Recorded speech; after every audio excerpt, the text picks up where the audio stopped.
Hello, and welcome. Thank you so much for coming by. This is one of the last big boards of the year. I am waiting for seven, and I believe I only have seven left, including this one that will fire hopefully somewhat soon. So, just sending out a few final messages, seeing if we can get anyone in here. Uh, Waiting for five. If anyone wants to join. All right. So hopefully, being that this one did kick off with 11, if anyone wants to be a part of the excitement here, they will be able to get in. I always do feel like I kind of rug pull people because I'll say like waiting for 11 in somewhere, and then I'll like won't send the subsequent filled message. So I'm going to try to do better. Try to do better this time with that, so that nobody, Although I guess if you're watching this, you'd know it was full. So you know what? I'm not going to do that. I'm not going to do that. People here are mature adults. I know that I only have the best and brightest viewing audience, and that is why you lovely people are here on this Sunday morning, a Masters Sunday. I hope that your Masters Sundays are going better than mine. Anything I did as far as DFS or anything else has gone poorly other than a pre-tournament outright on Rory, which was pretty much the only outright that I made aside for some true long shots. So kind of sweating a Rory win is not really the best place to be. But you're not here for golf, dear viewer. You are here because it's big board season. And now we're only waiting for one. So this is Last Chance Saloon. If you want to get in, and in honor of waiting for one, we're going to get the ducks going. We are going to get the ducks going, and all right. Now it's a stream. And again, for those of you unfamiliar, I have uploaded the Davis Maddock rankings. I really like his rankings, generally agree with a lot of them and a lot of his takes. And so these are the Maddock rankings. They are available from him on his Patreon, which I recommend because he is one of the best content providers out there. So we are still waiting for one. I do anticipate these will begin to fill faster. Yesterday we were at an 85% fill rate in the big board. Not really sure what it is now, but I guess I can look on my phone and see where we are at. So wow, we are at 86.8% full for this tournament, which locks in a little under 2 weeks now. NFL draft starts next Thursday, which is crazy that all of this is coming to an end. Now, we went from waiting for one to waiting for two. So I hope nobody was here and then panicked because they were going to be in this extremely sharp streamed draft. But I understand, glory and immortality it's simply not for everybody. So I certainly sympathize with the person who bailed from this draft, but I know it's none of you, dear viewers, who would do that. Because if you're here, you are men and women of courage and conviction, and that's why you are drafting big board teams on this April 13th. So again, we are waiting for none now. We are off and running. And oh my gosh, the Influencer 101. I mean, my last few drafts, I have either had the 12 hole or the 1 hole, in a whole bunch of them. And yesterday's stream talked about how the left side of the board feels a lot less comfortable than the right side of the board, and I think that can be true. It can be especially true if you are not in a room, or if you're in a room with not a lot of fallers. It feels like, when you're on the turns, you can't really push guys because they're not going to come back to you. If you're considering a guy, it's pretty rare you're going to get the chance to draft them, after 22 picks have gone between your selections. So you find yourself reaching a lot, but it does make drafting from the turn a lot more palatable when you actually can get fallers and you can scoop ADP value.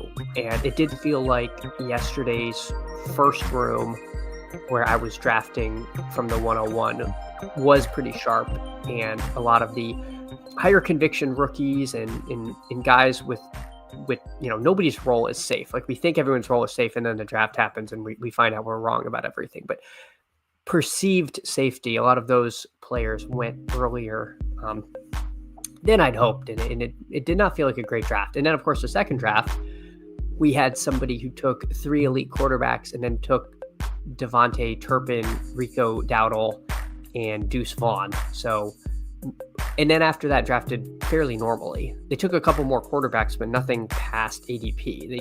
So still unclear if it was some star method debacle where they were trying to queue up some of the guys they liked later, or they were just, maliciously trying to throw a draft and then got cold feet and took normal players.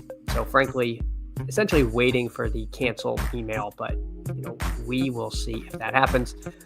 So this room, you see this a lot where Jefferson gets pulled ahead of this trio of running backs. Saquon, Bijan, and Gibbs often go 2, 3, 4, but if anyone gets pulled ahead of them, it's usually Jefferson, occasionally Lamb, but usually it's Jefferson. But so far, nothing out of the ordinary. Again, the only thing that really happens with frequency, other than the first 11 go really routinely, and then this person will take neighbors. Occasionally, someone at the back half of the first round will take Ashton Jeanty, and then the person at the turn can get one of those truly elite receivers. But a lot of the times at the turn, you've got to make some choices. Super Dan 650 chooses to go double elite running back. Artillery Frost, yeah, they took Allen. They took Allen, Lamar, and Hurts, I think, and then they took those 3 Cowboys. I'm including Rico Dowdle as a Cowboy. But yeah, like I think maybe they had like an old draft guide or something, and then they drafted normally after that. I suspect it would get tossed, but it sort of depends. I mean, if you go off of projections, that lineup actually projects super well, because the projections, the way Underdog does it, seem to very heavily rate quarterbacks. So I think in that draft, that team actually projected the highest because they ended up with 5 quarterbacks. So I don't exactly know what methodology they use, if it's an adjustment off of ADP, but it is a weird spot because you don't want to throw out every draft where someone does something weird, but you don't want teams with super teams. So I don't know. It's a little bit of a slippery slope when you start throwing too many out. I am getting what I consider one of the better turns from the 101, which is the Taylor McBride turn. To me, this feels pretty darn comfy. I consider JT one of the better, running back picks. Seems to have a lot of job security. Potentially a really good spot, especially, if you have this team, I think you're rooting for Danny Dimes over A-Rich. And then Trey McBride just kind of makes everything go. There's an argument maybe I should have taken another receiver there, but I do like McBride there.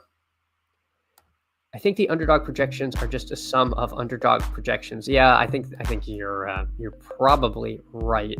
I think, based on that, I don't think they're doing any kind of calculus. What rankings are you drafting off of? JT falling is always nice. This is another chance for me to plug the Davis Maddock rankings. These are from his Patreon, which I do like the Davis rankings.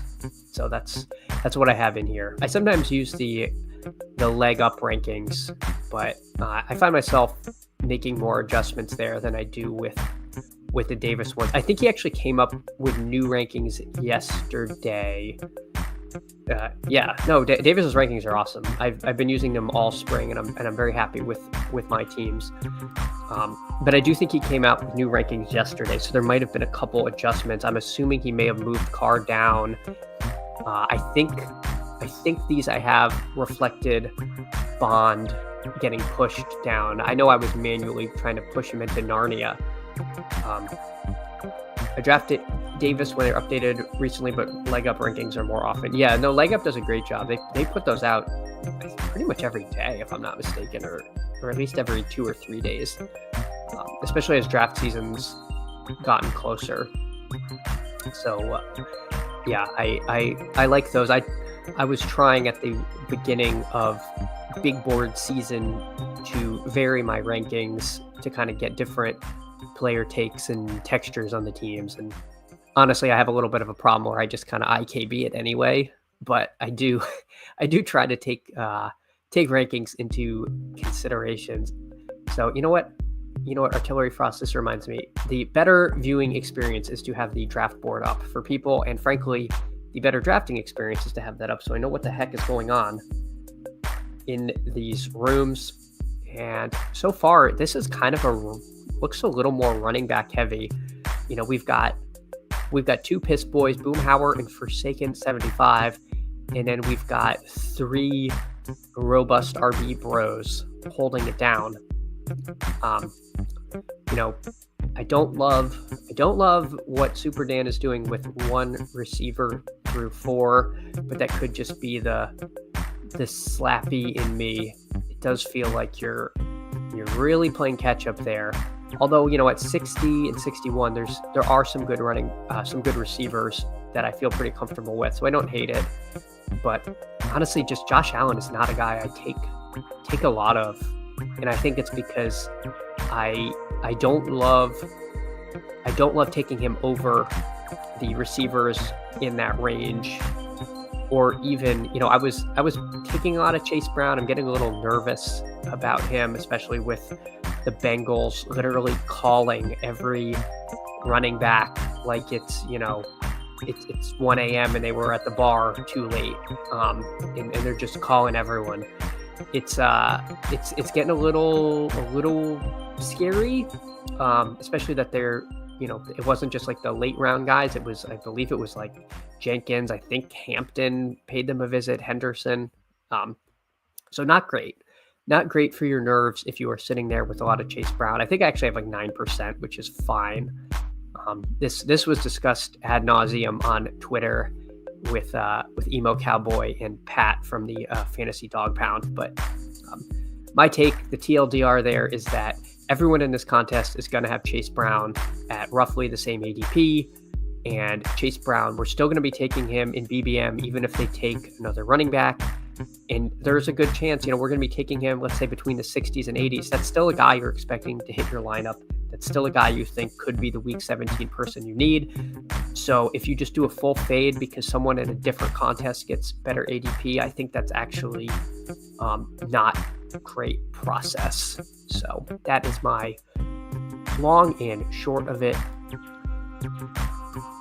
So I don't have a lot of Joe Burrow in my life, and I don't know if I want that. I don't take Zay Flowers very much, but I'm just going to go off of pure cowardice in rankings and take him here.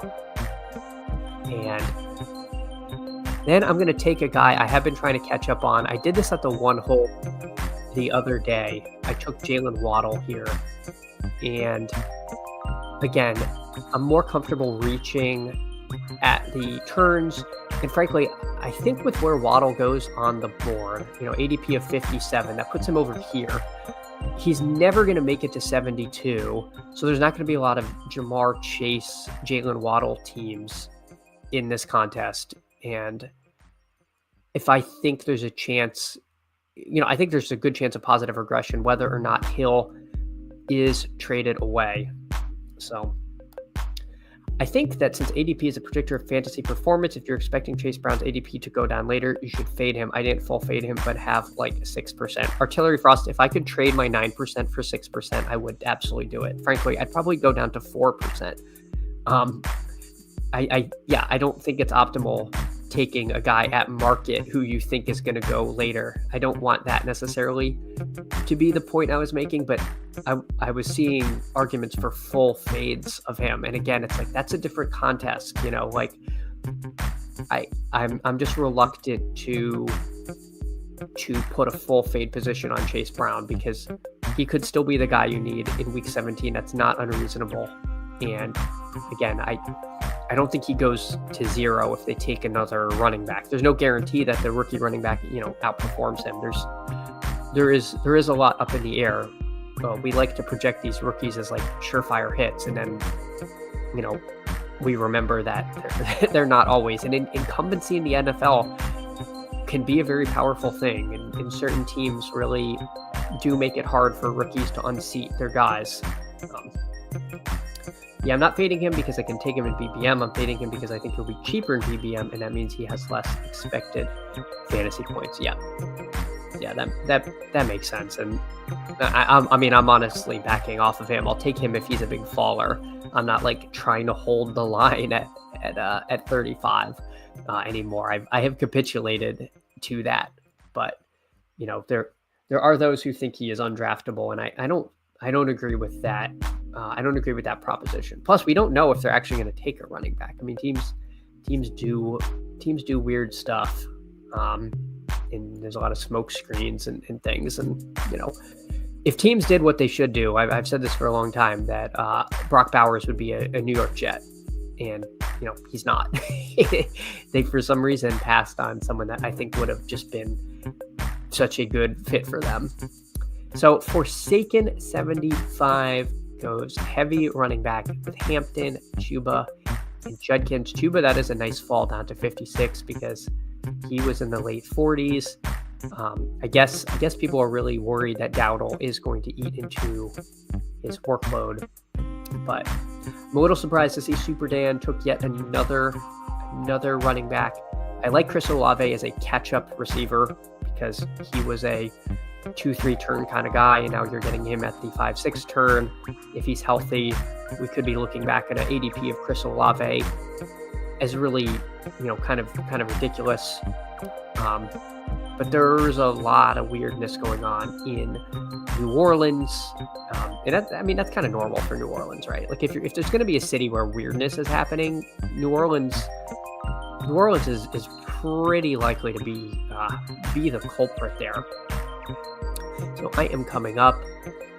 I pretty much can take any position aside from tight end here. So let's see what we have available to us. It is a who's who of rookie running backs. Caleb Johnson. Oh, Najee Harris. Oh my God. I feel like if I click Najee Harris, the viewer count will go straight to 0 with haste. But I kind of like Najee Harris, guys. I'm gonna do it. I'm gonna take Najee Harris. Please don't leave. Please don't leave, everybody. I'm gonna take Harris, and I'm gonna take Matthew Golden.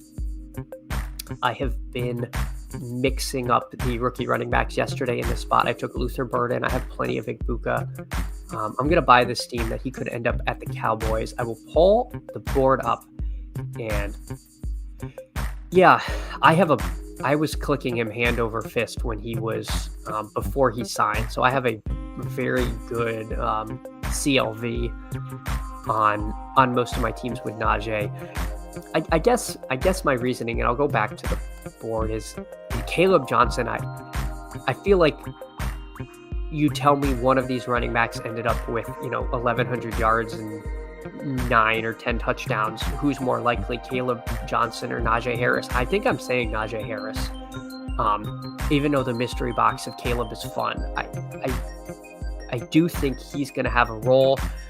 I think the steam has gotten pretty steamy. Again, I can justify taking players like this, from the one hole because he's not going to be there at 96. Tyrone Tracy is a candidate to get replaced. And I didn't want to rely on another running back coming back at 96 and 97. If we look at the running back ADPs, I don't like Ramondre. So in all likelihood, Warren and Pollard, who I do like quite a bit, I would take Aaron Jones. So that was more of a function of the draft board in my roster construction, not wanting to go super zero RB. But I don't know. I think what happened, my Najee ADP is 112 and I had to click him higher than 85. Yeah, I know it's gotten steamy, but I think what happened was this, Artillery Frost. I think we all, as true slappies, we were just Najee Harris bears. And then what happened was Najee Harris became a slappy pick and we all had to take him, but we secretly hated that we were taking Najee Harris because he's such an unexciting player. He looks like he's running with like a piano on his back. Like he's, I forget, has he never had a 40-yard run in his career or something crazy like that, where you would expect, by happenstance it would happen. But now we have an excuse to hate Najee Harris again as slappies. We can say it has gone too far. I am not doing it. And so I think he is now at a comfortable place where we can once again say, I will take Jaylen Warren, one of our slappy kings. I would take him over Najee Harris. That's just my theory. Najee Harris' career long rush is 37 yards. Artillery Frost, what I'm hearing is that he's due. He is due for, just 85 yards to the house. Maybe he would need a few defenders to fall over. There might need to be, some significant, holding, whatever. But I think we're due. I think he's going to get there. All right. So I will pull this up. And then of course, like if Tony Pollard falls to me, I'm going to feel kind of dumb. This guy with 2 early quarterbacks. My God. Okay. So quarterbacks, my first 2 receivers, I cannot stack. Tua, I can get later. Matthew Golden, I can imagine it is Dak Prescott or whoever I take. I can mock them to Matthew Golden's team, which is always fun. But yes, my preference here would be Tony Pollard, but we will see what the room gives us. I can't imagine Alim passing on Pollard. No, he does not. So this leaves us in the unenviable position of taking someone we are not as enamored with. I will take Christian Kirk. I guess it's unfair to say not enamored with. I do like Kirk a fair bit here. I could take an unstacked Bo Nix, but I don't think that's the life I want to lead. But I am going to take my Slappy King again, and I'm just taking Cam Scatabo because I am a huge Ramondre Bear. I know that we are all friends with, everyone has Patriots fan friends. Like it's impossible to exist without somehow one of your close friends being a Pats fan. The DK steam, that is absurd. Oh, on Najee? Yeah, he's like 50 something. It's crazy. It's crazy. Artillery Frost. Oh, I meant to pull this up. What is the Diggs ranking? Where does he have Diggs ranked? 104. So he, I guess, there would have been an argument to take the Diggs there as well. One of the reasons I like Kirk is it does open me to Stroud possibilities, and I am drafting at 120, and I think that's basically Stroud's ADP. I will be taking at least one quarterback next. I know I took Scatavo ahead of ADP. His ADP at 111. This being such a running back thirsty room. Also, all of you in here who cannot stand Najee Harris now have brought somebody else into the room, showing that I too have some fears about our friend Najee there. But yeah, again, I think Scatabo I think he's going to get good draft capital. I think he's a good player. And, he's a guy I'm hoping rises in BBM, because I have a big old bag of him. I actually have a huge bag on DK. I think I'm over 50%. I didn't truly get Scatabo pilled on Underdog until I was further in the draft process. So I'm only at like 25%. Scatabo, Super Dan, just vibing here. Adds Kincaid to his Allen stack, trying to catch up at receiver. Also has Keon Coleman. So I see the vision of Super Dan, even if it's not a team that I would construct myself.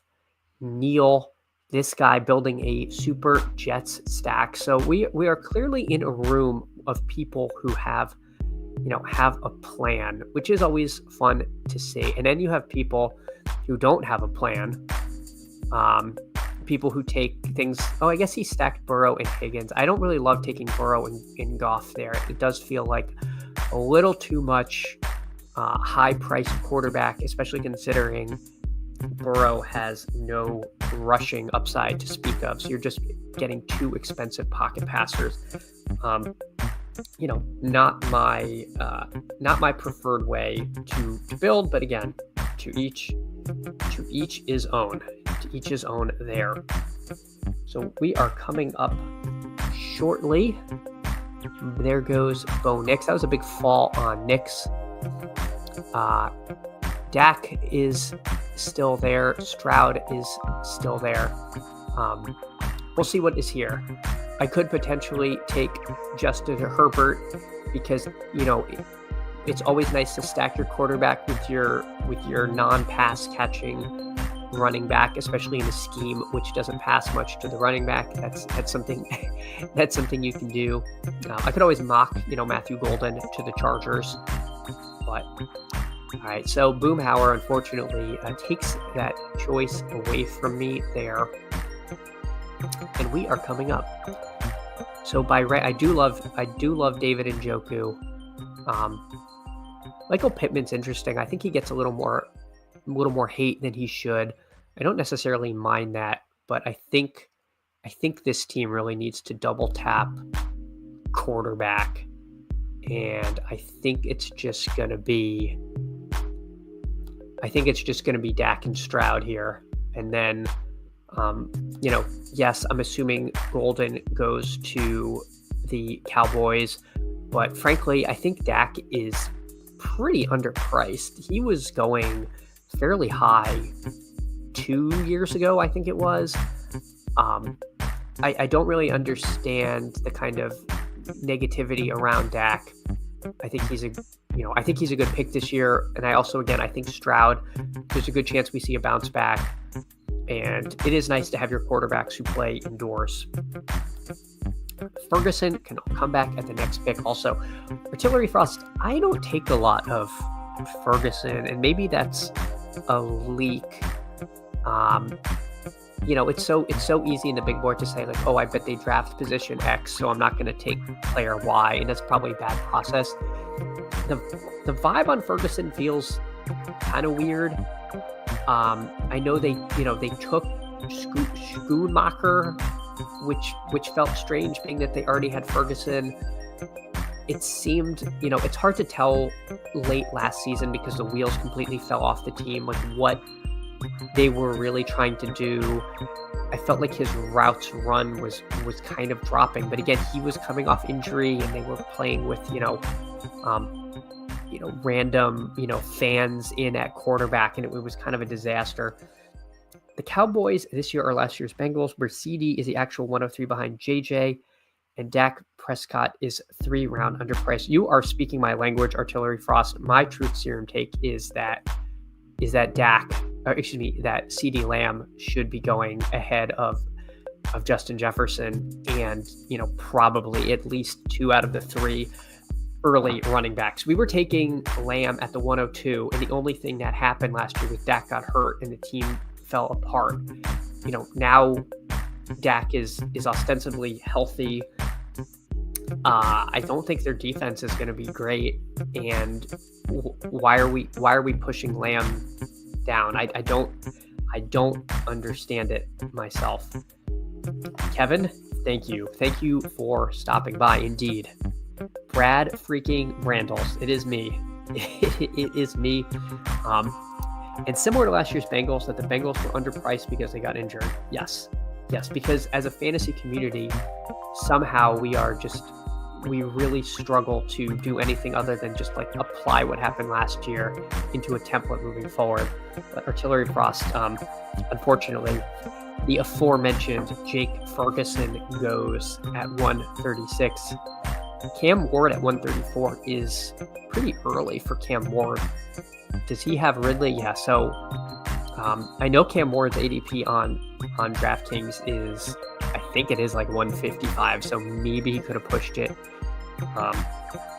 Maybe he saw the kind of QB thirst happening in this room, like this guy Boomhauer, who, you know, it's actually pretty nice to get Herbert and McCarthy stacked with Ladd and Jefferson. So this is definitely, you know, a team that at least knows the basics of roster construction.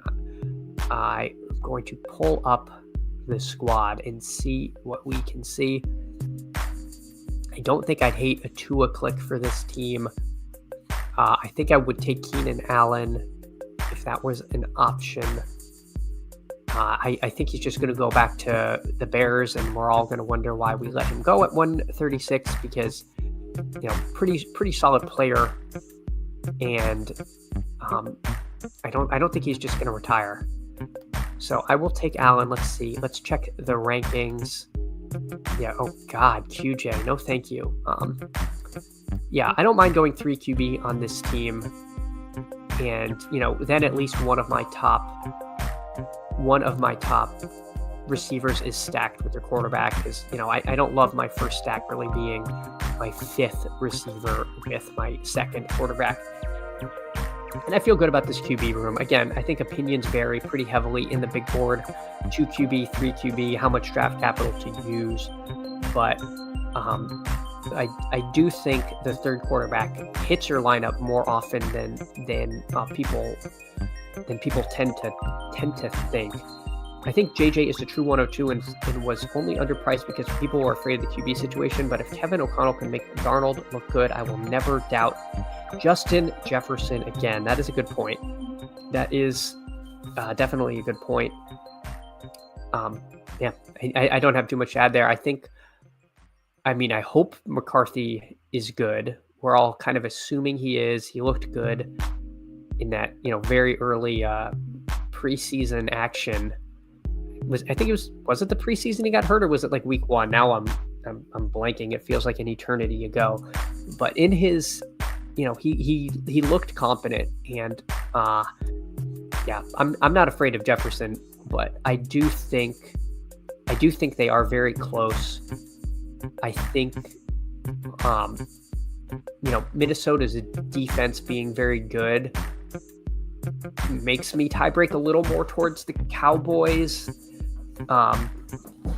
especially with the Cowboys playing, you know, the Commanders, who, you know, have a pretty explosive offense. The Eagles, you know, who can put up points, and in that division feels like you're apt to get up into some shootouts.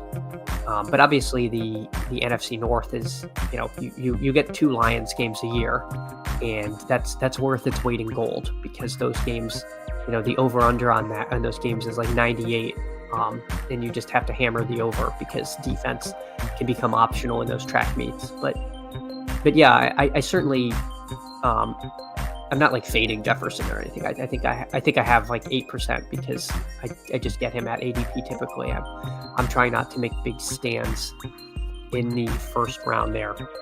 So I'll go over this the team so far: Dak, Stroud, Tua, quarterback, running back room of JT, Najee Harris, and Scatabo. Receivers of Jamar Chase, Zay Flowers, Jalen Waddle, Matthew Golden, Christian Kirk, Keenan Allen, and Trey McBride at tight end.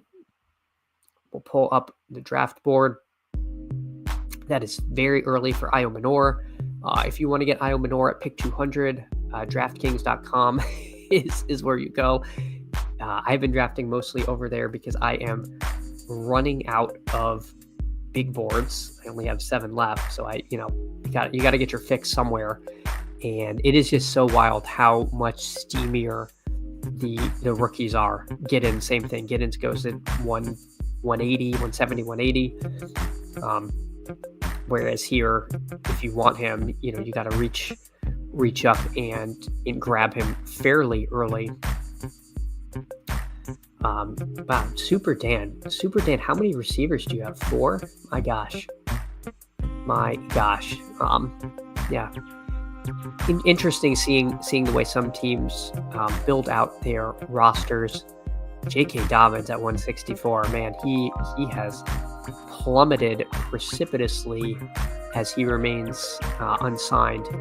RJ Harvey at 166, a little unfortunate. I definitely would have grabbed an RJ Harvey share. So Jalen Wright goes. This to me just screams I should take Braylon Allen at this spot. Brenton Strange would be an interesting pick. A lot of these tight ends are certainly clickable. I do feel like with Trey McBride, I might push that. Jalen Knoll, I have an absolute ton of. I think I'm going to do double kind of contingent running back here. I feel pretty good about my receiver room. But I think these two guys have two of the better contingent upsides. If Breece Hall leaves and gets traded, we could see Allen kind of ascend into more of a workload. Obviously, I don't think it'll just be Allen and Isaiah Davis, but Allen looked pretty good when he was out there. Tyler Algier, I think he has one of the better contingent upsides in all of football. So, I think those two make some sense in this RB room, more so than a 7th receiver, where I feel pretty good about at least my starting 3. Versus again, my RB2 situation, maybe a little more. Opinions may vary with those guys. So we will pull the board back up. Nothing too odd so far from here. It is weird to me to see Joshua Palmer drafted in the rounds where meaningful stuff is happening, because in my mind, Joshua Palmer is great at running deep, getting someone open, and then somehow ending up nowhere near the ball or not making a catch. He absolutely burned me last year in what I thought was a pretty good position on the Chargers. He was unable to wrestle targets away from Quentin Johnson, and that just seems so bearish. But if there is one guy who can throw the ball 300 miles down the field on a rope, it is Josh Allen. So maybe Palmer. Everyone has a price where they are good at, and maybe Josh Palmer is somebody that I should be taking, because I don't have to take him at 100 like last year. I can get him at in the 15th round. So this is me talking myself into taking 2% Josh Palmer in BBM when that launches. Wow, the Steam Jack Bet, one of my favorite clicks, all the way at 181. So I will not be getting him this draft. Jalen Knoll, 178, another guy who has seen a pretty big rise since the contest opened. Jaden Blue at 182. People, we have lost the plot, folks. We have lost the plot. I know he's fast. He might even be related to Bonnie Blue. I don't know if that's why we're drafting him in the 16th round, but guys, he could legit be like a UDFA. And I know it's like, oh no, there's smoke. This guy was not good at Texas. What are we doing here? But alas, you might be saying, oh, that's just Cope, you wanted him. No, I legitimately have 0% Jaden Blue. But you know what? Maybe that's what costs. Maybe that's what costs me the big board this year. I mean, I will say this: if he gets good draft capital, if he gets a good landing spot, if there's some kind of training camp drumbeat, I will happily take him in BBM. And I think it's important to remember to do a kind of mental reset at BBM to adjust your priors. I am sure there is somebody that I will have 0% of in this contest, and I am going to try to get at market in BBM, somebody that I was wrong about draft capital, somebody that gets traded and gets a good spot. So I do think it is important to stay flexible, but I think when you are taking Jaden Blue at 182, you have perhaps gotten too flexible to the point where you may, I don't know. That's a little wild for me. Yeah, I'm making. Here's what I'm gonna do, folks. I am gonna make fun of that people for taking Jaden Blue in the 16th, and I'm gonna take Brashard Smith in the 16th, which is pretty fun. I'll take Jalen Tolbert to stack with Dak. Yes, I think that they're gonna add a receiver, but we just don't know for sure. But yes, this is the meme, like our glorious, soldiers, and it's like their barbarian horde. And, from their point of view, that's like what you are. So I am, our glorious Brashard Smith, your barbaric Jaden Blue. We are at the point in the draft where all these picks really don't matter too much, but I don't think, I think that is sometimes within reason. But again, you're at the turn, and if a guy you want gets taken, you feel pretty darn silly. So anyway, that's one of those few player takes that I do feel pretty strongly about. Like, I've been trying to mix in a whole cavalcade of late round running backs, but at a certain point you've got to make some cuts, and that is one of the cuts that I have been making there. We see Jaden Royals go, another one of these potential higher upside rookies. I probably should take a couple tight ends with my next picks, but we will see what is available. Just looking at the team real quick, we are done at running back. We need one more receiver and potentially 2 tight ends. I don't think this is going to be a 2 tight end team, even though I took Trey McBride, because my second tight end is likely to be a rookie. And rookie tight ends, they may not see the field the entire season. They may end up playing fullback like Ben Sinnott, who we steamed all the way up into the 14th round last year proudly, and then realized we all drafted a fullback, which seems bad. But we will see. I think because this draft went kind of quick, I will have time to fire up another. So after I make these picks, I will, the 18th and 19th, I will join another one, queue up some guys for round 20 and see. So I'll let the Matic Discord know that if anyone wants to hop in, they can. If any of you all watching want to hop in, feel free. Artillery Frost, this includes you, even though I know you are actually better at this than me. I will give up some of my EV to draft with friends and family. No, it's definitely more fun to do these with people. And I do like drafting with sharper people, because you do get to see what they do and take mental notes of player takes and in construction methods, which I do think is how you get better at this game. So Tutu Atwell goes at 210. I think he got a little bit of coach speak recently. Jarquez Hunter, another one of those rookie running backs that people are mixing in late. Let's pull up the board. Isaiah Bond. Yeah, I think Davis's new rankings bump is pretty buried, but I don't think that is reflected here yet. There is a guy that I am going to queue up.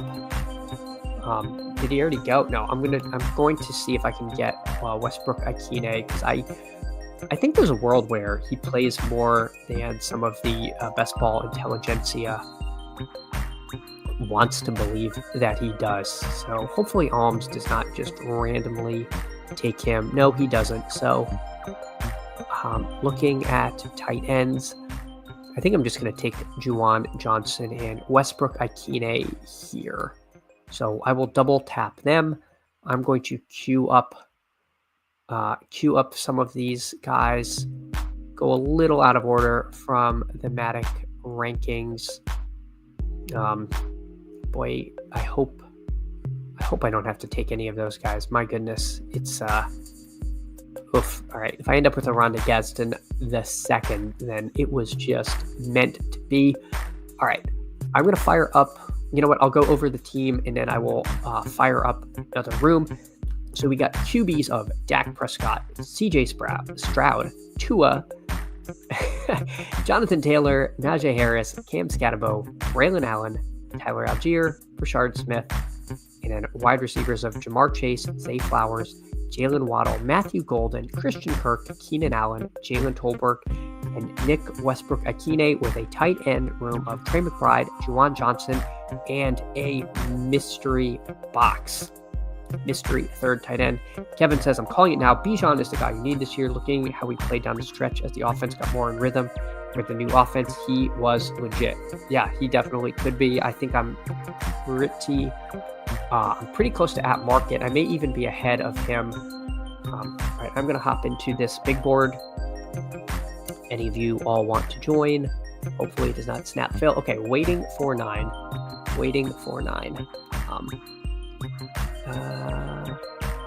I'll just letting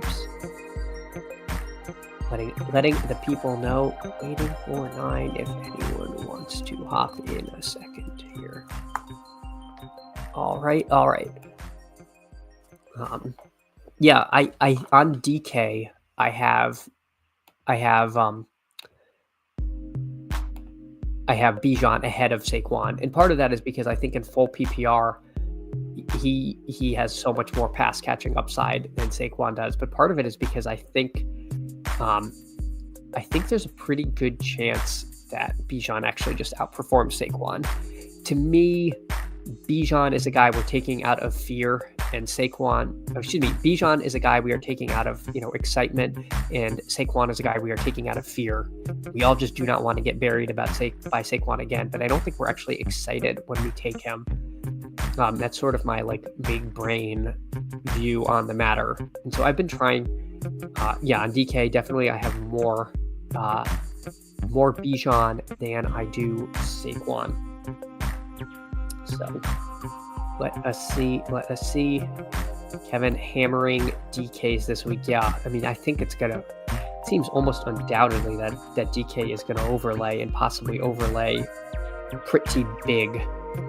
And so I certainly understand that.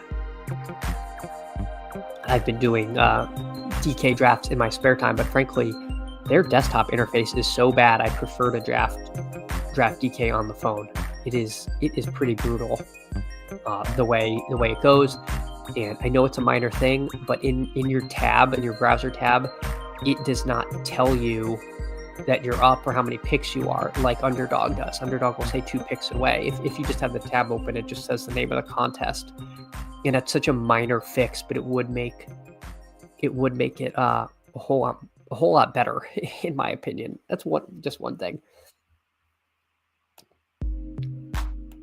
I can only do DK on mobile. Yeah, I do not disagree with that. So Michael Mayer goes. I will just take Mason Taylor. All right. And so that team ends there, and I will hop over to the other. Let's see. 9 out of 12. All right. So we're only waiting for 3. So people are simultaneously watching the Masters and drafting, which is nice to see. I wasn't sure if people would just be, too invested in the golf to do this today, but alas, I am excited that we are able to fill some rooms and make this happen. Go check the Discord. All right. No responses, but you know what? That is okay. I'm sure it's because people are just too busy frantically trying to get in this room Oh, so Buck is here. We have Buck here at the 4, and I think that is the only one that I recognize. But Buck, if you are in here, all right, you are in here. Well, thank you again for coming in. These are always fun. Buck is a legendary bum hunter. He knows that when I am drafting, that is a room that I want to be in. Mercifully, though, the DFS or the best ball gods did not seat us next to each other because, I know he will take my guys, with a smile. He'll be very nice about it, but he will happily snipe all of my favorite players from me. He is PH Smith 8, Kevin. So I'm sure you have played with him and not known it, but that is our friend. That is our friend Buck. All right, so we are off and running the 9 hole. I like the 9 hole. One of the reasons is I think the draft kind of comes to you a little from here, so there's not quite as many decisions early. It's kind of a spot where I'm happy to just go along with ADP to round out my early exposures. And very rarely you can catch a nice faller on like a CD Lamb kind of player. Not very frequently, but it does happen sometimes when you get people trying to flip the board, or you get people who take Gene T very early. You can sometimes get a little bit of value there. Buck taking Justin Jefferson, as discussed earlier, who frequently goes ahead of one of the Bijan, Saquon, Gibbs trio that all tend to get clumped together. Jal 2067 winds the clock to 00, only to take Mr. Gibbs. So hopefully he's not autoing and he really was just deciding, what kind of draft he wanted to do. CD Lamb goes at 6. Oh, we've been talking about you, Buck. We saw you when you came in. So, we've been keeping an eye on it. So we've got a Gene T drafter coming in hot here. Let's see. Where do I pick next? At 16? I'm thinking of doing something crazy, guys. I'm going to do it. I'm going to do something I've never done before. And I'm going to do it because, all you viewers deserve something. I am going to be a best ball extremist. I am taking Brock Bowers at 9. They said it was pure madness to do this, but I'm going to do it. And I'm going to try to pair him with someone he doesn't always get paired with. Probably, actually, I say he doesn't get paired with Drake London. He gets paired with Drake London all the time. But you know what? We're going to try something. We're going to see who we get here. Again, part of this is me catching up because I think I was at like 4 or 5% Bowers. I do want that closer to 6 to 8. And part of it is just to experiment a little, see what happens here. I think, to me, I do consider London a first round receiving talent. If London goes, then maybe this is a Bowers CMC team, which is something that I build a lot at 12 and don't end up with much at 9, and maybe just get a little bit different texture. But we'll see. We'll see. Maybe it's because I was drafting with Hit 'em with the Gritty yesterday, and I realized, if I really want to break out in this space, I've got to do some weird stuff. And taking Brock Bowers in the first round certainly is not for the faint of heart. Unfortunately, CMC goes, and if London goes, I really don't like A-Chain or Henry, and then I'm going to feel like I made some mistakes here, and I'm going to wish I had Puka. Okay, yeah, I'm just going to take Drake London. So I do have some London Bowers starts, but again, they are from the 12 hole, not the 9 hole. And hopefully, if I can get some kind of value at 33, I can build a little bit of a different combination than I normally get. So if nothing else, we're trying something new. We'll see if it works. Maybe Sacrilegious will get wind of this and give me a thumbs up in the Discord. It's the sort of thing I live for, truly. So, maybe, it's a real notice me senpai kind of moment that you're all witnessing. But again, we're all trying different stuff.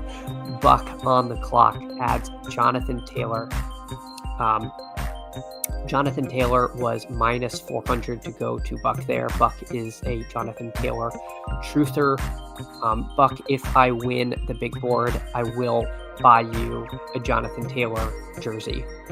So just remind me when you see me celebrating my big board victory, say, hey, Chad, promise me a JT jersey. And I'll say, you're right, Buck. What size do you need?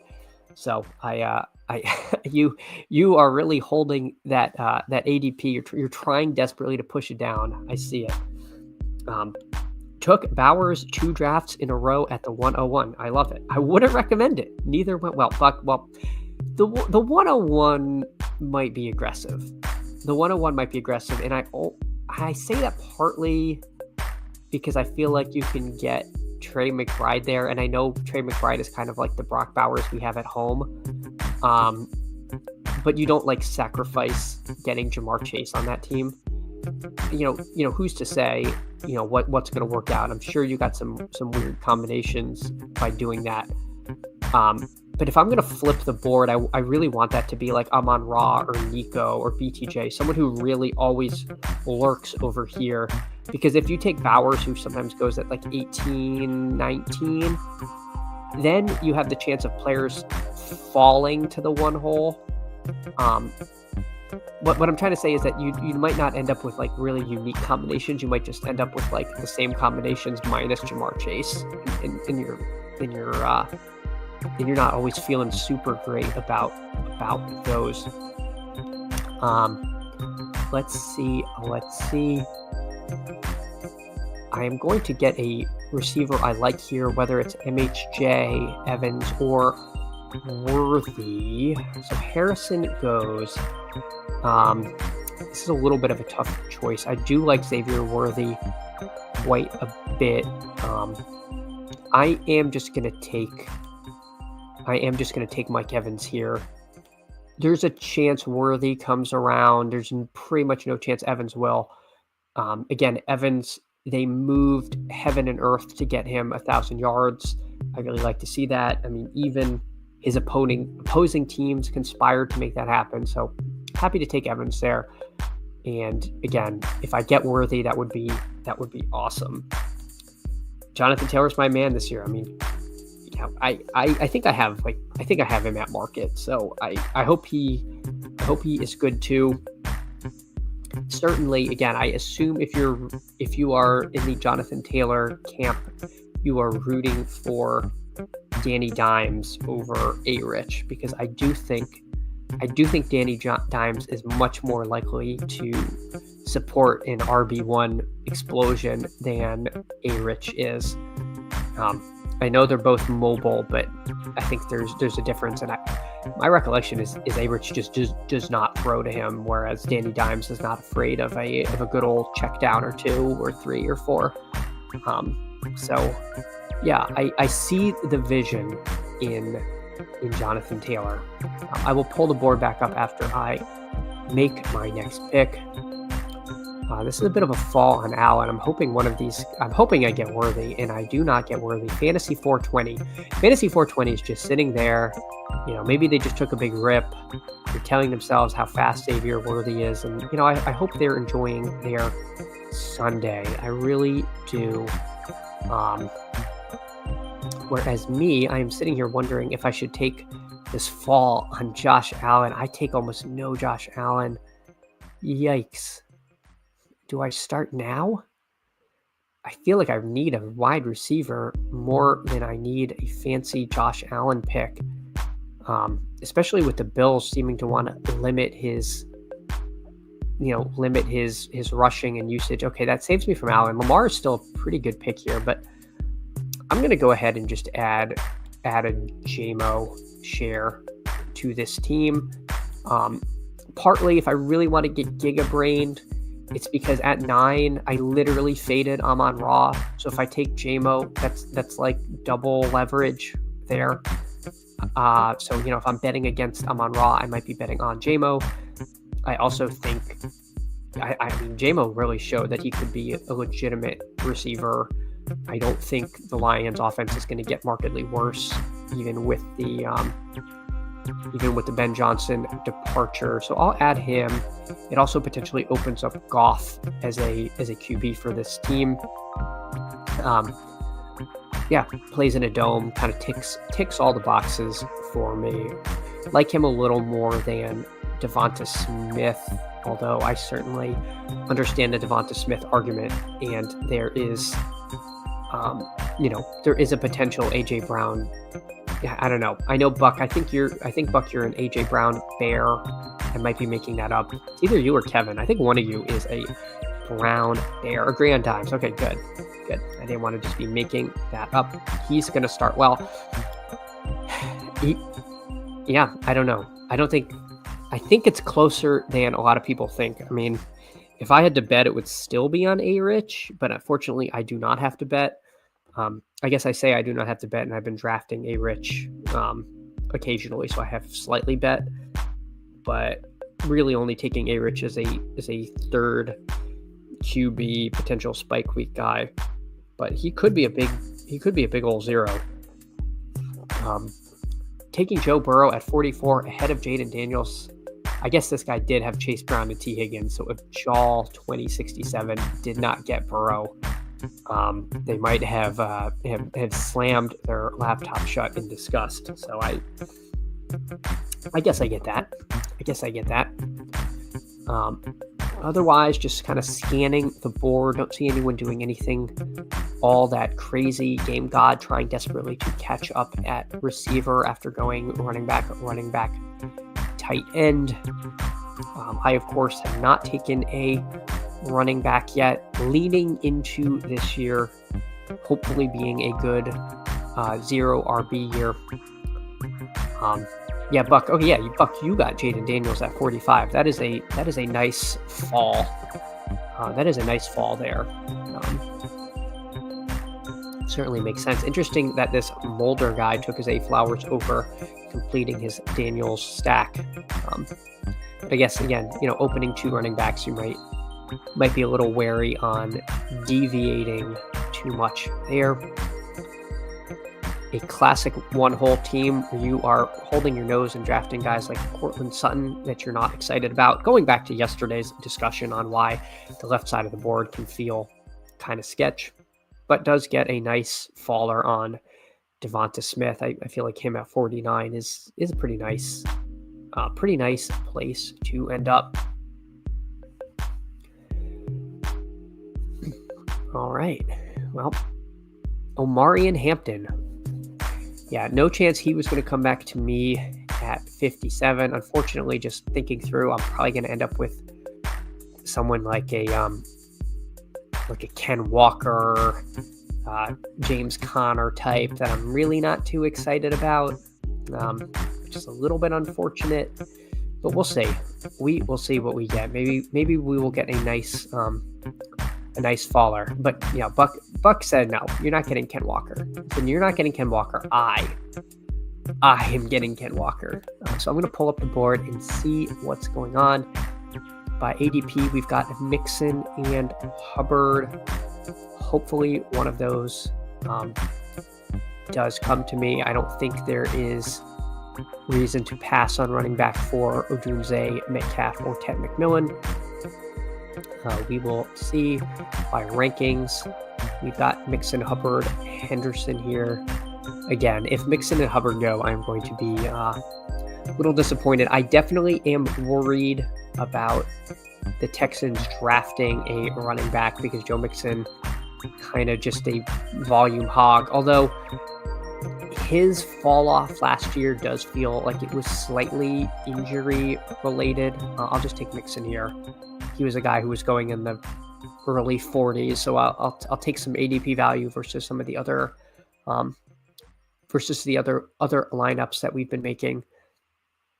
But I think he had like a high ankle sprain and was never quite the same. So I'm willing to squint hard enough and see a potential Joe Mixon resurgence. So where am I picking again? I'm picking in the 80s. So 81 and 88 is like Warren Pollard country. So I might push my running back 2 off. This is a nice little value on Travion Henderson, but unfortunately, I think I gotta just take Juwan Jennings. I'm kind of a Juwan Jennings truther. I'd rather be taking a running back at 80 than a receiver at 80, where if you look here, it gets really sketchy. And in this slappy room, I don't think Travis Hunter will even be there. Somebody that I have realized I was just wrong on. I thought he was going to be a cornerback, but he was not. Walker sneaky upside for reasons I'm withholding. Oh man, that has me so curious. But I love the mystery. I'm now going to wonder. Now every time I click his name, I'm going to say, well, there is some form of sneaky upside that I am not yet aware of, but all will be revealed in due time. So Travion goes immediately after me, followed by Ridley and Judy. Ridley, a guy I have been taking a lot of. I think he's kind of undervalued a little bit. I think with Cam Ward coming in, he has produced with some just god-awful QB play. Proved a lot of people wrong in doing so. I thought he was kind of cooked, and he has come back and been very productive for the Titans. So now we've got Buck on the clock here. Let's see what he does. Takes James Conner. So I said I will probably need a Ken Walker or James Conner type. And who does Buck take? Well, those two very gentlemen. It really makes you wonder. It makes you wonder, folks. But, a strong RB room, though. Imagine truthing a wide receiver in the 6th round whose closest player comp profile is Laquan Treadwell. I hope you're not talking about Juwan Jennings. I'm a little nervous that you are. I don't know if you're talking about like Luther Burden, but I'm waiting with bated breath, Buck, to see who you mean with the Laquan Treadwell discussion. And this is coming from someone who I think unironically drafted Laquan Treadwell at various points in history. Kevin says, I took Ayuk today twice in the 90s, Buck. I mean, Buck is moving markets here. They're saying that the Buck Ayuk video was our generation's Pete Travis Hunter video. And the steam on Ayuk began when this occurred. Buck, Buck's it was a good video, Buck. I really did enjoy it. I'm still wondering who's Laquan Treadwell, and I think it's Juwan Jennings, and you're just too polite to call me out here. George Pickens goes at 76. He's someone I wasn't taking a lot of, and I actually think if he gets traded, he's going to move up a lot in all likelihood, unless he gets traded to Siberia. And I think he's a fine pick there. It's a little weird in Pittsburgh. We don't know who the quarterback's going to be. We think DK Metcalf is good, but maybe DK Metcalf is secret kind of mid. But yeah, I think at 76, my one concern about Pickens is he could whine his way off of the field. They have been willing to banish players there for perceived slights. So Judkins goes, a little unfortunate. I would have taken Judkins there. Boy, do I push running back? I like Caleb. You know what? We're gonna live a little. I'm gonna take Luther Burden as a 5th receiver, and I will be at full clench as this goes around the turn, hoping I can get one of Caleb. I'll rank them like this. If any of you on the turn are in here watching this, please don't snipe me. But we'll see what happens. Otherwise, this is going to be like pretty sketchy RB room. But I do think for me, Burden and Egbuka kind of represented the end of a receiving tier. I feel very good about my wide receiver room now. And again, I kind of committed to the bit on this 0 RB thing. This reasonable chance I end at 7 receivers and just go 7 running back as well.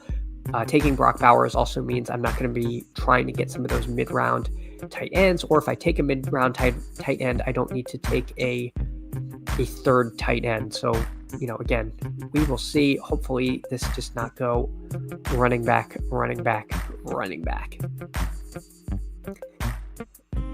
Fantasy 420 does add Aaron Jones. He takes Steph Diggs. So I will get a running back, folks. This ran out pretty much exactly how I hoped. We'll see if winning time makes the decision for me, or if I have to choose between Pollard and Warren. I think if I do, I think it is far less likely the Titans add somebody that hurts Pollard's value than the Steelers add somebody that could potentially just make Warren's season a repeat of last, where he did not get the volume that we all had hoped for. So yeah, I'm just going to take Tony Pollard here. So pretty happy so far with the team. Got Mixon and Pollard at running back, Drake London, Mike Evans, J-Mo, Juwan Jennings, Luther Burden at receiver, and Brock Bowers at tight end. For those of you joining late, I took Brock Bowers at 9 and, tried to spice things up again, try to get some different textures onto this team. Mr. Candles, there's never a bad time to take 10 wide receivers. I see you posting those screenshots, Kevin. I do worry sometimes that we have gone too far. But you know what? Who's to say? And if you're pushing receiver, then I certainly understand the argument for going. Is it Herzig that says, quantity or quality, not both? And whether it was him or not, I think that is a very true statement when it comes to best ball.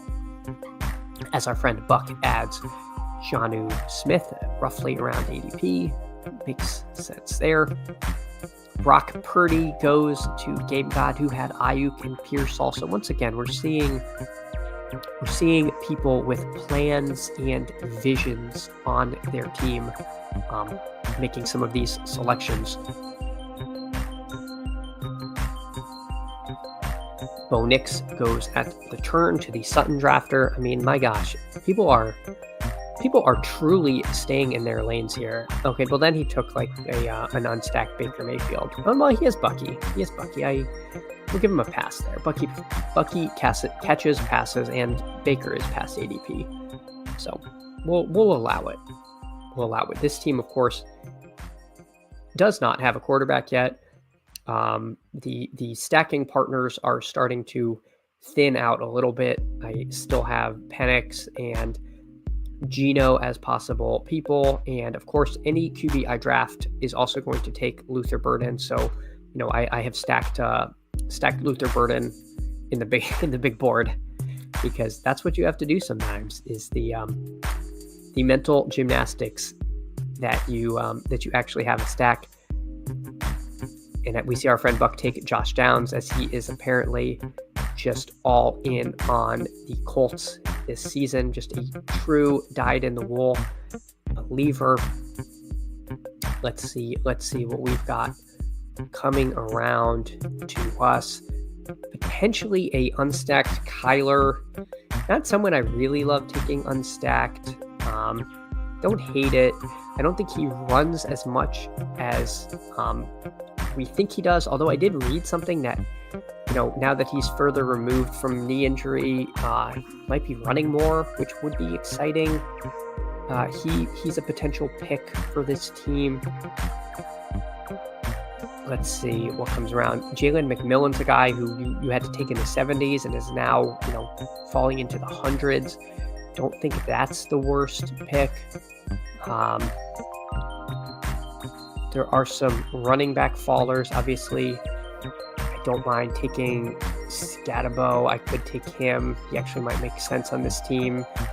I don't really want to only take Scatabo when I'm on stream because then it looks like it's a bit. I do think he is my preferred running back of all these guys. I do think there's a chance if I took McMillan that Scatabo would fall, but you know what? I'm not going to take the chance. I'm just going to take my guy, taking Scatabo, and then I feel a lot better about my running backs. Kyler went, so that kind of took that decision out of my hands. Could potentially take an unstacked Fields. Don't hate that. McMillan, Shaheed, and Mims, all perfectly reasonable receivers left in this range. Sometimes this range of receiver can get really thin, and in this case, it kind of didn't. So we see May and Stroud double tapped there. Let's see what comes around to us. I'm inclined to maybe take Fields. Most of my Fields teams are Garrett Wilson teams, and I don't really want them together 100% of the time. I don't think I would take an unstacked Hurts at this point, but I would like to get out of here with a quarterback. And at this point, it's really kind of Fields or bust. Let's see what winning time does. So he takes Sharps. I like Marvin Mims a lot, but I think I'm just going to take the chance on Fields. This is going to be a 3 QB team, and so I'll just add him. There. Again, I don't have I say I don't have a lot of unstacked Fields. I was taking Fields a fair amount before he signed, so I'm sure I have him unstacked in those teams, but I don't have him a lot lately. Burden to the Patriots. I'd be fine with that. That would be fun. Drake May's a guy that I think we were all taking kind of unstacked earlier because we didn't know, who was going there. And you could take like Booty or Douglas, but we all kind of knew that there was like a wide receiver 1 type coming to town. Just took Scatabo as my RB2 with Bijan 2 minutes ago. I'd argue Scatabo is your RB1 actually. And yeah, that's that's where we're at. Buck takes Shaheed. That makes sense. I like Shaheed as long as his meniscus injury is back. But I think I heard he was running. Always a little scary to take the speedster with a knee injury, but he was getting more than just like Alec Pierce prayers. He was involved in the offense, and they were working to get him the ball, and he was getting some more short area stuff than I think we were anticipating. And then of course he got hurt, which sucked because he was looking like a breakout player on a team that was breaking out. So wow, round 10, my goodness, more than half of these picks were quarterbacks. We had 7 quarterbacks selected in round 10. So it got thirsty there. So I am glad I took Fields because clearly this is one of those rooms where people want to get their guys, want to get their stacks, and are not trying to push it too badly. Shaheed is way too cheap. He can ball. Yeah, I think it's the injury, and I also think his good weeks are so far removed. Like you've got to look at like week 2 of last year, which feels like an eternity ago. Unfortunately, this guy takes Michael Penix for no good reason because he doesn't have any Falcons. But you know what? What can you do? He wasn't going to get him there. I can't be too mad, but I'm kind of annoyed because I legitimately like stacking Drake London, and usually he is there at 129. So let's see what do we have left. My God, this is grim. This is grim, folks. I'm not going to take any of these quarterbacks here, but yeah, if Marvin Mims falls to me, that is an absolute gift. But I do not think Bassmaster 81 with his 3 quarterbacks is going to let him go. But we'll see. We will see. This could be a Colston Loveland team. Wow, we get our guy. We get Marvin Mims. I almost took him last time. That is great. And you know what? I'm actually going to take Tucker Kraft. Tucker Kraft's a guy I have not taken nearly enough of, and I'm not at the turn. I don't get to choose. My goodness, people. Yeah, I've been at the turn a lot lately, as you may have noticed. If Tucker Kraft falls to me, I will take Tucker Kraft. We'll all watch along together. But anyway, it's not unreasonable to think that Kraft has a big season. We're anticipating that the Packers bring in another sort of alpha receiver, but it is possible that they just involve Kraft more. And he really just ate Luke Musgrave's lunch last season. Like it was not even close. And I was drafting a lot of Musgrave when Kraft tore his pec. I was like, oh, it's game over for this guy. And then, when Kraft came back and was healthy, it was Musgrave who was phased out big time. So definitely someone who I don't necessarily take a ton of because I don't find myself with a lot of Jordan Love, and I don't take a lot of Jordan Love because I don't take a lot of Reed. So it's kind of like a bad process where I'm ending up with very little Packers, and they could just be pretty good this season. So I've been trying to go out of my way to get some more Kraft shares, but pull back up the draft board. So a little clump of tight ends here. I will get up. So he takes the exciting rookie. I will take Tucker Kraft. So going over the team, we got Fields at QB, Mixon, Pollard, and Scatabo at running back, Drake London, Mike Evans, J-Mo, Juwan Jennings, Luther Burden, and Marvin Mims at receiver, and then Bowers and Kraft at tight end. So I could probably will be done at tight end there, which will let me take another dart throw at running back when I kind of did essentially did a 0 RB build here. So ignored in all this was our friend Buck taking Isaiah Pacheco. Pretty decent fall on him.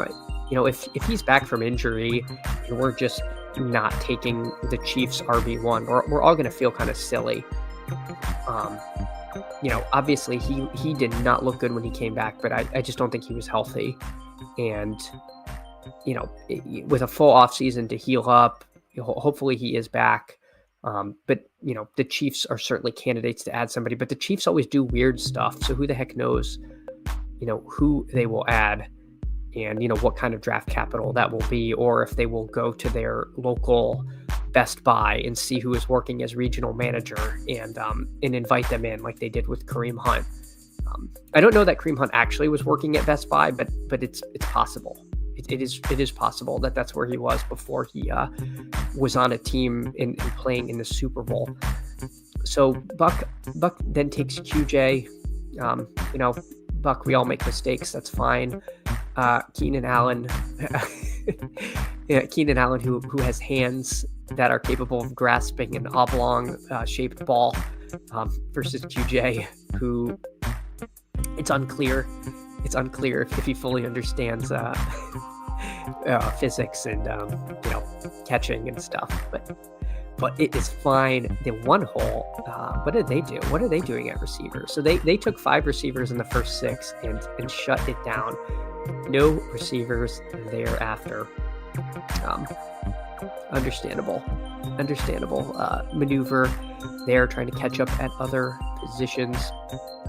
Buck, of course, I am kidding. QJ, was good last year. I mean, he was a week winner many weeks. I do think the Chargers have to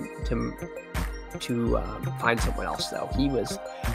He had some big drops in that playoff game, and I don't know. It was a tough scene for our friend QJ. So Buck takes Stafford. Okay. unstacked Stafford, but the Rams are going to be a whole heck of a lot better with Adams as the wide receiver 2 rather than a semi-injured Kupp ambulating around the field. So we are coming up, and we desperately need a couple of quarterbacks here. And who to take? I think my preference would be Cam Ward. Worst case is that I have the quarterback and running back stacked up. Best case is they draft Luther Burden III. But yeah, I definitely need someone who is starting, because it's gonna get dicey here. And Justin Fields, we all think he's gonna start the full season, but there's always a chance he doesn't. So we'll take Cam Ward. I think this is probably going to be a QB double tap, as much as I would like to take like an RJ Harvey, Ray Davis on this thin running back room. A little bit of a decision to make here. I think if Geno goes, then I will take a running back. I don't think this is the worst running back room ever. And, the functional difference between Harvey and one of the very late running backs, we think it's big, but we could well be wrong. So we will see. I think this team's QB room is so thin that I would like to shore it up and pair Geno with Bowers. So we are at least done at quarterback. Again, it never feels super great double tapping QB, because you're going to take a huge gap in the draft board between the skill position players. But the way this team was constructed, I did not want to end up with a Milroe or Dart super late. And again, I was able to stack my essentially my wide receiver 1, who just plays tight end in Brock Bowers. So Dobbins goes, Garendo goes. Still waiting. Again, all of us wait for Dobbins to sign somewhere. Again, he signed well after the draft last year. I don't know.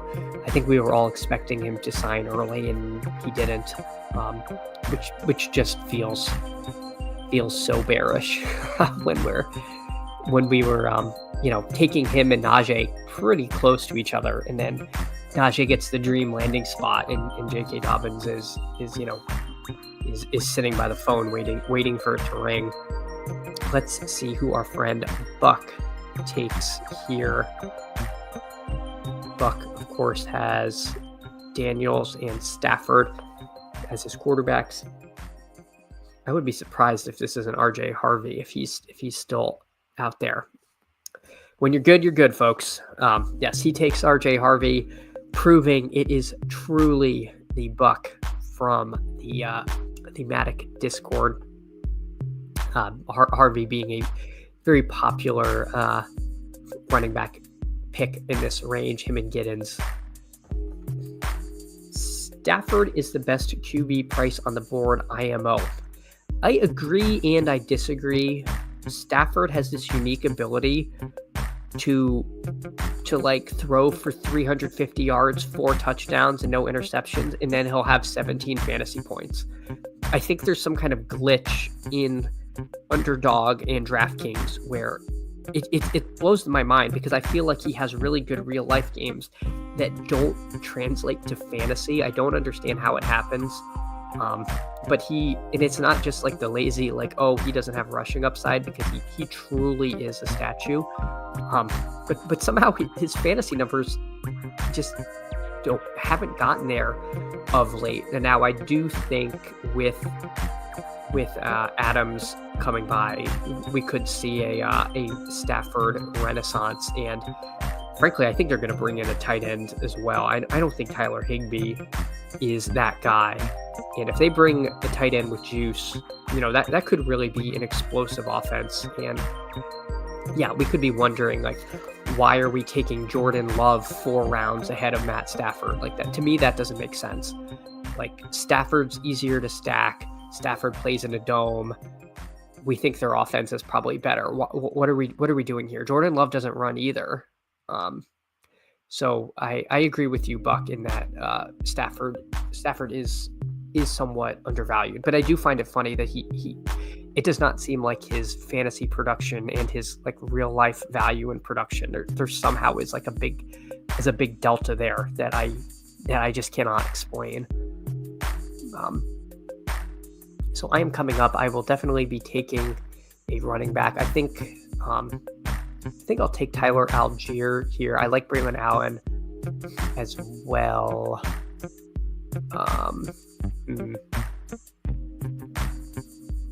I think I'll take Allen. I like both of them. Oh, excuse me. I took Algier. I said Allen. I don't even know what I wanted. I guess my heart truly wanted Tyler Algier there. But they're kind of similar bets and trying to mix up those guys. I would have liked Damian Martinez. I kind of actually hoped he would be there on the wrap around. I'll queue up Allen. If Allen is not there, then I may take another receiver and just end with 7 receivers there. I have a lot of Ollie Gordon that I'm not excited about. But frankly, with these players in this draft capital, I think what this team needs is to kind of load up at running back late and kind of just literally might only take running backs from here on out unless there is some tremendous receiver value or tight end value staring me in the face that I just cannot pass up. So my preference here would be Jalen Noel. If he goes, I would take Jack Betch. Just make sure there's not some running back. No, again, at this point with these running backs, I am truly agnostic as to which I end up with. So yeah, this is literally just gonna be running backs. I don't think adding a tight end when I have Bowers and Kraft makes a lot of sense. And yeah, so if anybody has any late running backs they really want to see added to this team, please do not say Jaden Blue. I will consider drafting them, because now we are at that point of this team. Demario Douglas goes.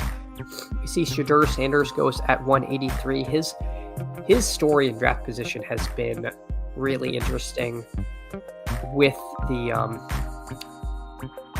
the Browns signing Flacco and not going after Cousins. It does feel like the game of musical chairs. We got one more chair thrown in the mix, and we might actually get to see like Sanders or Dart starting earlier than it looked like 2 weeks ago, which is nice, because it was not great when the Seahawks got Darnold and then the Raiders got Geno.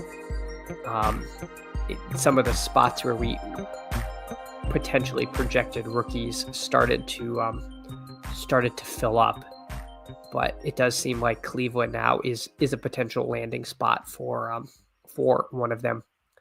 Buck takes Io Manor, a nice rookie, big dude out of Stanford.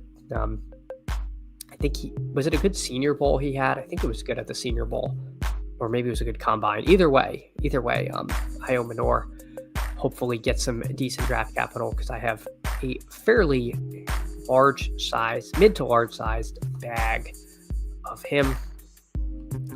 Again, not seeing anybody with like only one QB at this point or anything truly out of the ordinary. I have 4 picks left, so 8 running backs might feel like a lot. So we'll see if we actually have the courage to go 3, 8, 7, 2. But let's see. Eckler goes, Elijah Mitchell, and Rashard Smith. So one of my favorite clicks is taken away in Rashard Smith, but that's okay. We're trying to vary up these late picks anyway. Let's see what Buck does. Buck takes the aforementioned Tyler Higbee. Hopefully the Rams do not do what I think they will do, which is take another tight end, because I do think that would send Higbee to the shadow realm. Ollie Gordon is still there. This man, I have like so much Ollie Gordon in the 140s. I made some mistakes, folks. I made some not great draft picks, and one of them was taking a awful lot of Ollie Gordon on my fantasy team, using actual hard-earned American dollars on Ollie Gordon in the 140s. Feels kind of messed up, but you know what? Everybody has a price. I'll just add Ollie Gordon to this team. It's fine. I'm going to be taking 3 more very late running backs, so don't mind adding him there. Could potentially make one of those running back picks a receiver. Still slightly undecided. We'll see. We'll see what's out there as we keep on clicking these names. We'll go by the Matic rankings, and I'm going to ignore Jaden Blue being there. That is. I will simply pretend that does not exist, because I am not taking Jaden Blue. I have 26% Ollie and 34 Tez Johnson, the little board at not good. I forgot about Tez Johnson, Artillery Frost. I haven't taken him in so long. Oh my God. Yeah, I was taking so much Tez Johnson, and then it turned out he was like small and slow. He was like, it was incredible. 40% Fields. Well, yeah, at 150. Yeah, one of my regrets is not taking way more Fields when it seemed pretty clear that he was going to be the starter somewhere. It was a little bit of a right result, wrong process. Like I thought he was going to start in for the Steelers, but starting for the Jets was not the outcome I predicted. But man, that is a good outcome for him. Oh yeah, I have so much Restrepo as well. I have a lot of Restrepo. It's not good. I mean, I think I have like 25% Jackson Dart as well. So I have some real questionable exposures in this contest. But you know what I love about the big board is right now we're doing these, and it's like the only game in town, and it's so big. And then if you ask me my big board exposures in mid-August, I'm gonna have no idea. We're gonna probably end up drafting 1,000 teams post draft. And that's going to feel so much more important. But I love these pre-draft contests. They are so much fun, and I think they do let you like kind of imagine a perfect world for yourself, and you get to live in that little world for a few months before the cold realities of the draft and training camp kick in. I noticed from last year when free agency happened, a bunch of players jumped for expected results and then didn't learn that lesson, should have really loaded up on Fields. 100% Artillery Frost. We think of this market like the proverbial market you read about in like economics in class, where they're like, the market's efficient and it's priced in all publicly available information. Humans are rational actors. And then something happens we all knew would happen, and the market goes crazy. It's wild. And then you and I, knowing this, still think, oh, that's already priced in. Everyone knows that's going to happen. Like not to beat the Chase Brown horse to death, but yeah, when the Bengals draft a running back, he's going to plummet. But we all know they're drafting a running back. But I stupidly was taking him thinking like, well, we know this is going to happen. But yeah, whether or not it's Damian Martinez or, Omari and Hampton, he's going to drop because people are going to act like, oh my gosh, this is such a shocker.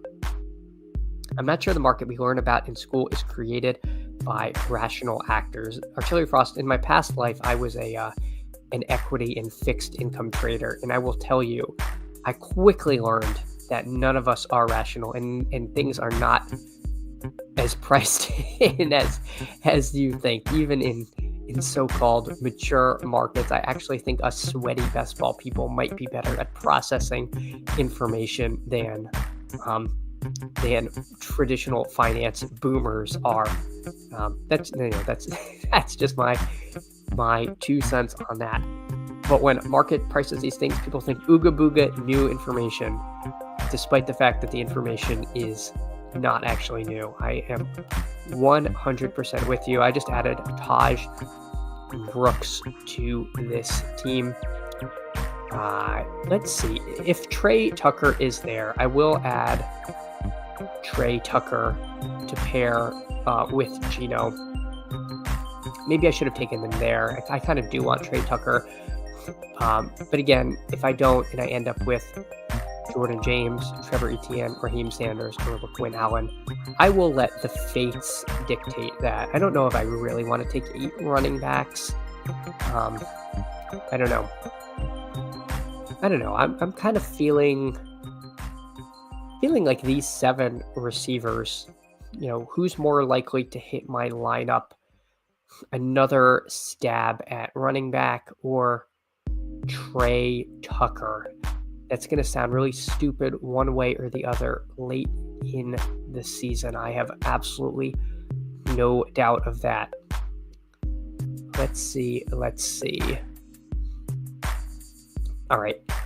I'm going to trust that I was able to cobble together enough wide receiver firepower to just be okay and then hopefully hit on one of these running backs. So going over the team, we got Fields, Ward, and Geno Smith at quarterback, Joe Mixon, Tony Pollard, Cam Scatabo, Tyler Algier, Ollie Gordon II, Jarquez Hunter, Taj Brooks, Jordan James at running back, wide receiver room of Drake London, Mike Evans, J-Mo, Juwan Jennings, Luther Burden III, Marvin Mims Jr., and Jalen Knoll, and a couple tight ends holding it down with Brock Bowers and Tucker Kraft. So I really want to thank all of you for hanging out. Artillery Frost, thanks for hanging out and chatting. Kevin, thanks for stopping by. Good luck on DraftKings. Buck, as always, a pleasure drafting with you. Even if you do snipe me mercilessly, I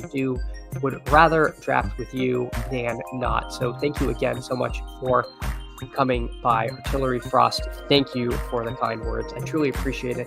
I will stick around for the end just in case anyone wants to see these late picks, because I know people can be curious. I am definitely curious what Buck does here. But otherwise, I think tomorrow I am going to be able to stream for a while. Might even finish my big boards on stream. We'll see, because after that, I don't know how much I'll be able to stream. And frankly, I think the big board is going to fill. So that will end up wrapping it up with all of these pre-draft contests. Don't know. Jake Bobo. I wish I could pull Jake Bobo up on stream, Buck, but alas, I cannot. Great pick, Jake Bobo. What a way to end the stream. So again, thanks everybody. I guess I should have said thanks everybody when the last person was up, because if these two just auto, it's literally 45 seconds. But again, you know what? I don't think any of you actually care who Gamer Dad 52 drafts. Okay, Isaiah Davis gets taken. I've almost made it. I've almost stalled long enough to end this stream. For those of you who are still here, you are truly the best, and I cannot thank you enough for coming by. But I will click the button once Gamer Dad makes his pick, and we will wrap the stream up. Actually, you know what? I think I'm not going to even know who he takes, because it doesn't show you in this format. So we will all just be left to forever wonder who Gamer Dad 52 took. Maybe I'll open the next stream with that information. But on that note, again, thank you all. Kevin, again, thank you. And I will see you all hopefully tomorrow. Take care, everyone.